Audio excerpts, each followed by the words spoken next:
Comment peut-on posséder 78% de diamants de la planète, 89% de platine, dont la moitié de la production est utilisée par l'industrie automobile, 81% de chrome, 61% de manganèse, 60% de cobalt, 20% de la production mondiale d'uranium, 90% des réserves de platinoïdes, 80% de coltan, 70% de tantal, 40% des réserves aurifères et 10% des réserves pétrolifères. Bref, comment peut-on détenir le tiers des réserves mondiales, tout minerai confondu, et rester le continent le plus pauvre du monde? Qu'est-ce qui peut expliquer cette ineptie, cette incongruité? Et comment en sortir?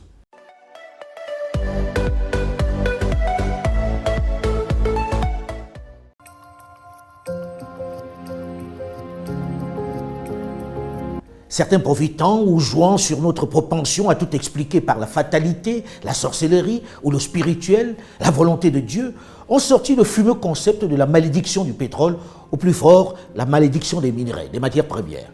Pourquoi elle n'existerait que chez nous et pas chez les autres?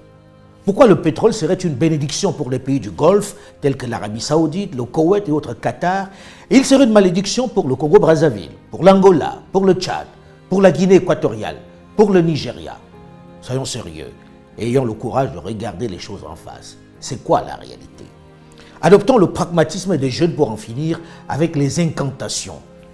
Prenons la République démocratique du Congo, l'un des plus grands paradoxes de notre continent. Premier producteur mondial de cobalt, avec ses 100 000 tonnes chaque année. Il fournit 70% de ce minerai essentiel dans la fabrication de batteries pour voitures électriques et pour nos milliards de téléphones portables. Premier producteur africain de cuivre, avec plus d'1 500 000 tonnes par an. Le Congo est assurément un scandale géologique, puisque la liste de ces minéraux est longue et importante. Diamant, près de 19 millions de carats par an. Or, plus de 40 000 kg par an. Zinc, 7 800 tonnes. J'arrête là l'inventaire parce que, comme le disait l'auteur Frantz Fanon, l'Afrique a la forme d'un revolver dont la gâchette est le Congo. Les superlatifs, pour le dire, sont foison. Scandale géologique, pays béni des dieux. Mais dans le même temps, l'immense majorité de la population dans ce territoire grand comme l'Union européenne, avec cette immense richesse, vit avec moins d'$1 par jour. Que s'est-il passé pour qu'on en arrive là? Il s'est passé que ce vaste pays, après la colonisation belge, en est sorti avec de sérieux stigmates. Je ne vais pas revenir sur toutes les spoliations et pillages perpétrés par le roi Léopold II dans ce qui était sa propriété. Les jeunes ces dernières décennies, avec le talent qui est le leur, l'ont largement commenté. Ils l'ont déjà abondamment évoqué.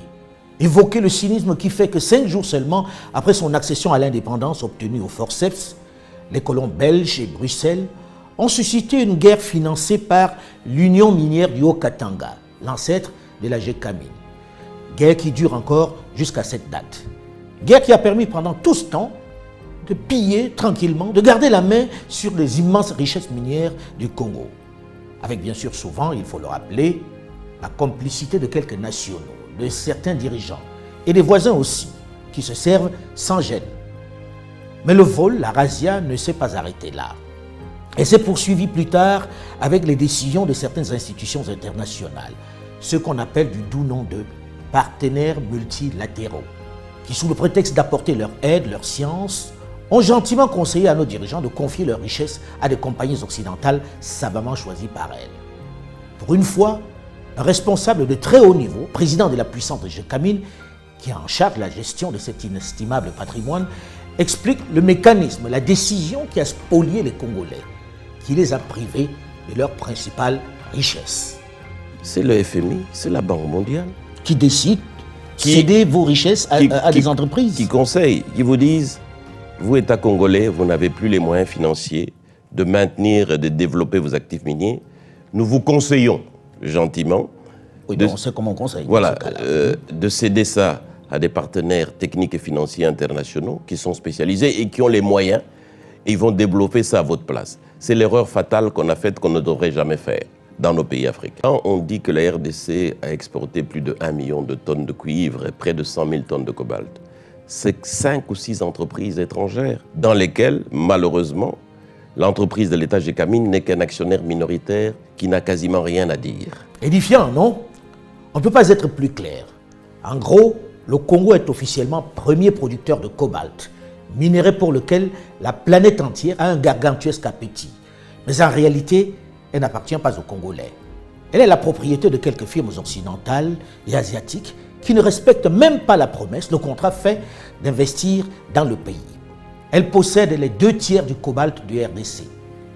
Et comme si ça ne suffisait pas, ces entreprises, elles ont pris nos gisements, elles sont allées les donner en garantie à des banques étrangères et elles ont emprunté. Au lieu d'amener des capitaux qu'on nous avait promis, c'est des prêts qu'on nous a amenés à des taux qui dépassaient 10% alors que nous savons qu'ils les avaient à 2 ou 3%. Dont les entreprises à qui on a donné les concessions sont allées gager les mines du Congo auprès des banques. Et ont emprunté alors qu'elles devaient amener des capitaux. Elles ont amené plutôt des prêts. Ce n'est pas tout. Le hold-up ne s'arrête pas là. Le tiers restant du cobalt, que l'on a baptisé le cobalt sale, est encore tenu par d'autres groupes mafieux chinois, libanais, indiens, qui font travailler encore une fois les femmes, les enfants, les femmes enceintes, dans des conditions inhumaines. On assiste régulièrement à des accidents avec mort d'homme. Ils creusent dans ces mines comme des damnés qu'ils sont pour des revenus dérisoires, puisqu'en déclarant ce cobalt sale, il n'est officiellement pas vendable sur le marché. Du moins, officiellement. C'est un monde obscur, une opportunité qui s'offre aux plus malins, comme eux, partis de Chine, pour s'enrichir sur le dos des pauvres creuseurs. Ces petits malins qui les exploitent savent contourner l'embargo et parviennent à vendre ce cobalt dit sale, à le blanchir. Et très souvent, avec l'aide, j'allais dire, la complicité des grandes firmes qui détiennent déjà l'essentiel du cobalt propre. Ce personnage qui se tient en retrait sur ce marché du cobalt dans la capitale minière, Kolwezi, fait partie d'un des grands groupes mondiaux du cobalt. Vous achetez le produit pour vendre à qui? CDM. Vous vendez à CDM. CDM. Il faut préciser que CDM est une filiale locale du groupe chinois Huayu, spécialiste géant mondial du cobalt, qui, tenez-vous bien, ne possède pas de mine. Regardez ces jeunes qui vivent comme des taupes, qui risquent leur vie chaque jour pour quelques grammes de cobalt. Et regardez cette voiture, ce véhicule électrique considéré comme le nec plus ultra, la Tesla. Sans lui, elle n'existerait pas, quel que soit le talent du créateur. Mais regardez le fossé qui sépare le monde du fabricant de celui du creuseur. Cherchez l'erreur. Lorsque l'on évoque les responsabilités, on ne peut pas oublier celles des dirigeants africains qui ont été, pour beaucoup, responsables de ce pillage. Soit par ignorance, pour les plus anciens, soit par la corruption, pour les plus jeunes. Nous ne savions rien de ce qui se passe et nous n'avons même pas la quantité du pétrole qui sortait de notre pays. Nous ne la connaissions pas.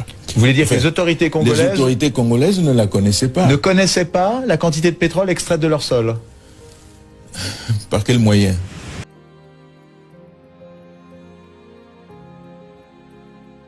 Nos cadres, nos responsables, nos chefs d'État ont eux aussi participé à ce pillage.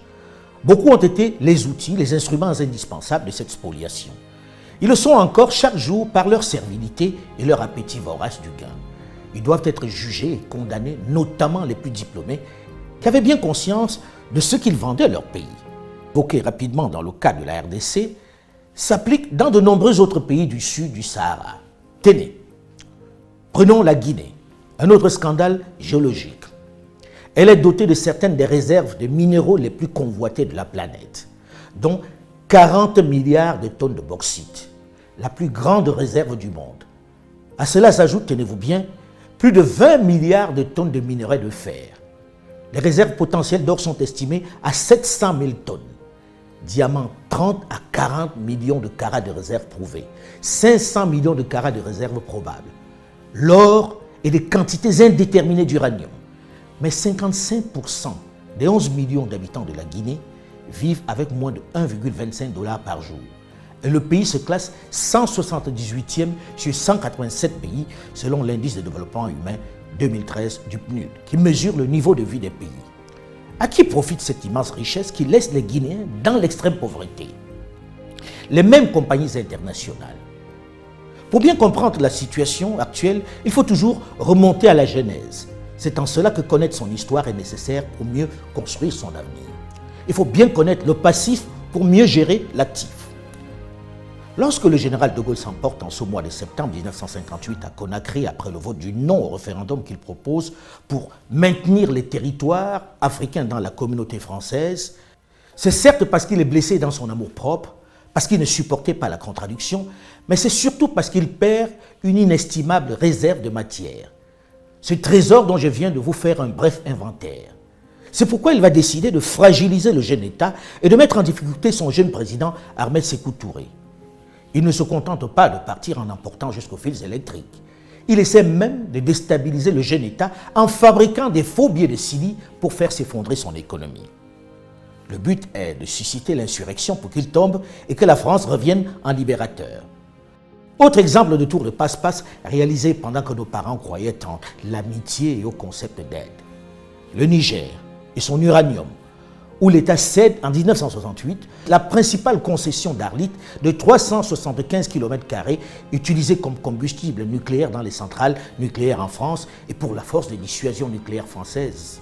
Les autorités nigériennes l'ont donc cédé à l'ancêtre d'Areva pour 75 ans. Ce qui veut dire que lorsque l'on parle du Niger comme le 3e producteur mondial d'uranium, c'est un peu une vue de l'esprit, dans la mesure où les Nigériens les récupéreront avec un peu de chance, leur principale mine qu'en 2043, soit dans 23 ans.